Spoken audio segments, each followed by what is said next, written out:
सबसे पहले आप इन दोनों सेंटेंसेज को देखिए। I am going tomorrow. अब दोनों सेंटेंसेज में आप टेंस बताइए और टाइम बताइए।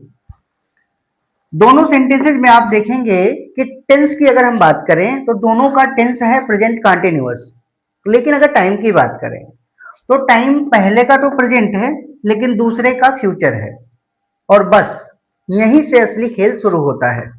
अब आपके मन में सवाल आ रहा होगा कि सर टाइम और टेंस के डिफरेंस को समझने की जरूरत क्या है? तो मैं कहूंगा कि हाँ है, बिल्कुल है, क्योंकि मास्टर लेवल ट्रांसलेटर पर हमें टेंसेज के बेसिक कॉन्सेप्ट को ही नहीं समझना, बल्कि इसके डेप्थ में जाकर इसके hidden patterns, core secrets, unknown और एडवांस स्ट्रक्चर्स को भी डिकोड करना है, जिसके लिए हमें टाइम और टेंस के बीच के डिफरेंस को समझने की आवश्यकता है और जरूरी भी है। चलिए हम देखते हैं कि टाइम और टेंस के बीच में क्या डिफरेंस है।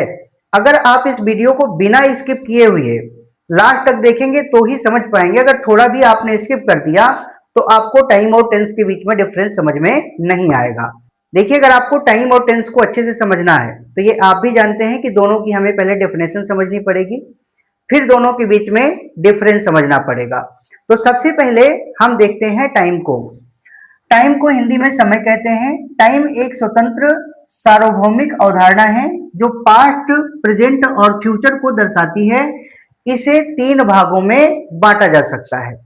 पहला है प्रेजेंट, दूसरा है पास्ट और तीसरा है फ्यूचर।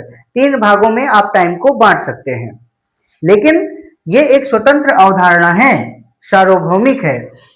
टेंस की बात करें तो टेंस एक ग्रामेटिकल कॉन्सेप्ट है जो क्रिया यानी कि वर्ब के माध्यम से कार्य की स्थिति और समय को दर्शाता है। इन्हें 12 भागों में बांटा जा सकता है। अगर टेंस की बात करें हम तो टेंस को 12 भागों में बांटा जा सकता है। अब अभी भी आपका क्लियर नहीं हुआ होगा कि टाइम और टेंस के बीच में क्या डिफरेंस है। 1% भी डाउट नहीं रह जाएगा, ये मेरा वादा है। आगे बढ़ते हैं हम और कुछ और इसके डिफरेंस को समझते हैं, तब क्लियर हो जाएगा। अब हमें यह समझना है कि टाइम और टेंस के बीच में बेसिक डिफरेंसेस क्या क्या हैं। तो यहाँ पर जो है एक चार्ट बना हुआ है, आप थोड़ा सा देखिएगा। टाइम फर्स्ट क्या है कि टाइम एक नॉन ग्रामेटिकल कॉन्सेप्ट है, यानी कि टाइम में ग्रामर का यूज नहीं होता है।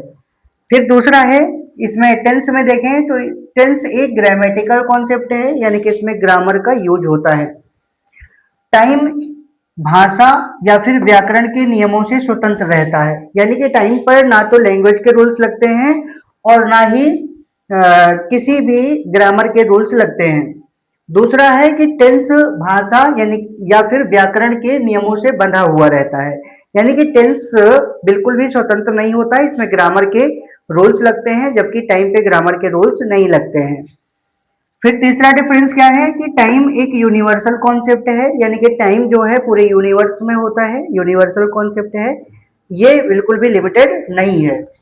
टेंस क्या है? टेंस क्रिया का वह रूप है जो कार्य की स्थिति या समय को दर्शाता है, यानी कि टेंस हमारा वर्ब का ही फॉर्म है, या कह सकते हैं क्रिया का ही रूप है, और ये लिमिटेड है, जो यूनिवर्सल नहीं है।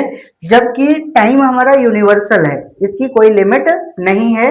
और इस आगे क्या है कि टाइम को प्रेजेंट, पास्ट और फ्यूचर तीन भागों में विभाजित किया जा सकता है, यानी कि अगर आप टाइम को बांटना चाहें तो प्रेजेंट, पास्ट और फ्यूचर तीन भागों में ही बांट सकते हैं, इससे ज्यादा नहीं बांट सकते हैं। फिर क्या है कि टेंस को कुल 12 भागों में विभाजित किया जा सकता है, यानी कि अगर आप चाहें तो टेंस को टोटल 12 भागों में बांटेंगे, जबकि टाइम को आप सिर्फ 3 भागों में ही बांट सकते हैं। टाइम के कितने पार्ट होते हैं? 3, जबकि टेंस के टोटल 12 हो जाएंगे। अब लास्ट 5 नंबर है हमारा कि टाइम के कोई भी रूल्स नहीं होते हैं, टाइम के लिए कोई भी रूल नहीं होता है, जबकि टेंस ग्रामेटिकल रूल्स पर आधारित होता है, यानी कि टेंस जो है हमारा ग्रामर के रूल्स पे आधारित होता है, जबकि टाइम के लिए कोई भी रूल नहीं होता है। अब शायद अभी तक आपका जो है कुछ क्लियर हो गया होगा कॉन्सेप्ट कि टाइम क्या है और टेंस क्या है, दोनों के बीच में डिफरेंस क्या है।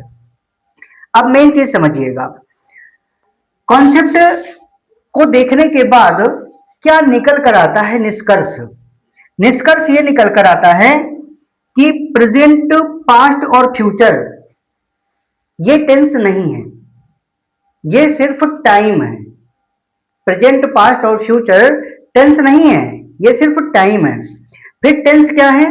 टेंस 12 भागों में विभाजित किए जाते हैं। Present indefinite, present continuous, present perfect, present perfect continuous, इसी तरह पास्ट के भी चारों होते हैं और फ्यूचर के भी चारों होते हैं।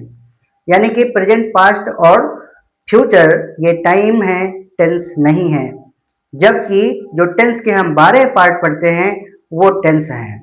अब थोड़ी से और क्लियर करने के लिए मैं आपको बता दूं कि टेंस क्या होता है। Tense tense is equal to time plus action. Tense is equal to time plus action. इस फॉर्मूले को याद रखिएगा, ध्यान से समझने की जरूरत है कि tense is equal to time plus action, यानी कि टाइम भी होना चाहिए और एक्शन भी होना चाहिए, तब हमारा टेंस बनता है। आप कोई भी टेंस देखेंगे तो टाइम और एक्शन दोनों को मिलाकर टेंस बनेगा। जैसे अब हम बात करते हैं टेंसेस के जो 12 टाइप है उन पे। अब प्रेजेंट का अगर टाइम मिलाएं हम और काम की 4 अवस्थाएं मिलाएं, कार्य की कितनी अवस्थाएं होती हैं? 4 होती हैं। पहला होता है इंडेफिनिट यानी कि अनिश्चित, दूसरा होता है कंटिन्यूअस जिसे प्रोग्रेसिव भी कहते हैं, इसमें काम जारी रहता है, और तीसरा होता है परफेक्ट जिसमें काम पूरा हो जाता है, और चौथा होता है परफेक्ट कंटिन्यूअस जिसमें कार्य का कुछ हिस्सा पूरा हो जाता है और कुछ जारी रहता है। तो इस प्रकार से हमारे कार्य की 4 अवस्थाएं होती हैं। तो एक्शन की स्टेट कितनी हो गई? 4, और प्लस टाइम अगर उसमें जोड़ दें तो प्रेजेंट टाइम जोड़ दिया तो प्रेजेंट की 4 अवस्थाएं हो गई, और पास्ट टाइम जोड़ दिया तो पास्ट की 4 अवस्थाएं हो गई, फ्यूचर टाइम जोड़ दिया तो फ्यूचर की 4 अवस्थाएं हो गई, तो टोटल 12 हो जाते हैं। इस प्रकार हमारे टाइम प्लस एक्शन से टेंस बनता है। उम्मीद है कि अब आपको टाइम और टेंस के बीच में डिफरेंस समझ में आ गया होगा। अगर आपको समझ में आ गया है, आप एक जीनियस स्टूडेंट हैं, तो जरा इस सेंटेंस में बताइए कि टाइम और टेंस क्या है।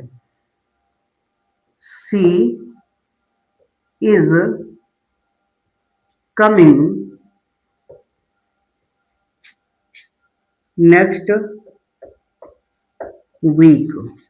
अगर आप इसमें टाइम बता देंगे और टेंस बता देंगे कि टाइम कौन सा है और टेंस क्या है, तो मैं समझ जाऊंगा कि आपको बेहतर समझ में आ गया है, आप एक जीनियस स्टूडेंट हैं।